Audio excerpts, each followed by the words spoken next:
I'm Jay Sankey, and this is Bending the Reel.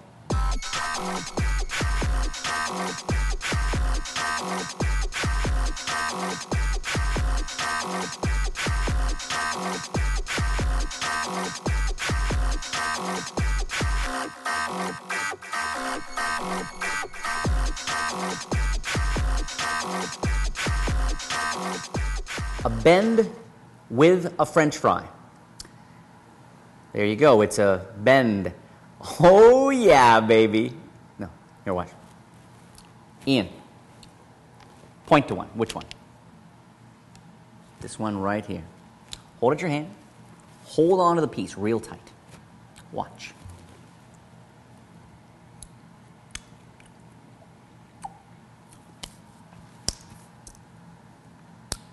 Ian, open your hand.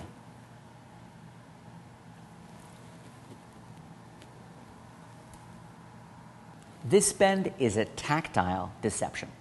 It fools their hand. It deceives their hand, and that's what makes this work. You're using a French fry and, in fact, another half of a French fry. And in most situations where there are French fries, when you've got a box of French fries or French fries on your plate, it's extremely simple to sneak, if you want to even call it that, half a fry into your hand. And you'll find half a fry sits quite nicely right there at the base of the fingers where the fingers and the thumb meet. Okay, very simple, very relaxed position.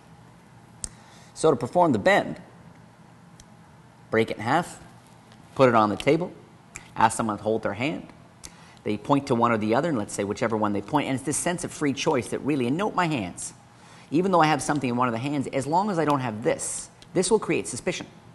But if both hands, and this is not how you normally put your hand. When you're at a table, if you watch people, if you're sitting in a coffee shop or diner, people often sit with their hands slightly curled like this. So having this hand in this position is totally natural. Having this hand in the same position is a great way, whether you're holding a mug from a cup of coffee or a pen, this is a great way to look very relaxed, while you're ready to do the bend. They point to one, whichever one they point, you pick it up with this hand, between thumb and finger, and as you say, go ahead, hold your hand, this is your slight misdirection. You're saying, hold out your hand. They focus on their hand, you're looking at your hand, they hold out their hand, and as they do that, you take this, you pull this into your hand, and you smush, and you'll find with French fries it works very well.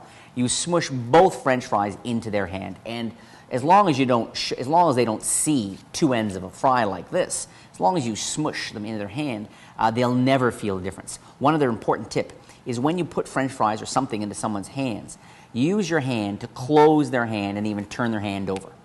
If you close their hand and turn their hand over, there's next to no chance that I'm opening their hand. Whereas if you just do this, some people want to take a peek at what's in their hand. So you close it, you turn the hand over. And to finish, say, watch. I'm going to make this vanish before your very eyes. So like a cheesy magician's line, watch, I'll make it vanish. Ta-da! And you swallow it. Their expectations drop right down. They assume the whole thing is just a gag. They relax. They're convinced it's just a gag. And when people are convinced, that's when a bend works the best. They're convinced, they open their hand, and the whole world just turned upside down in their own hand.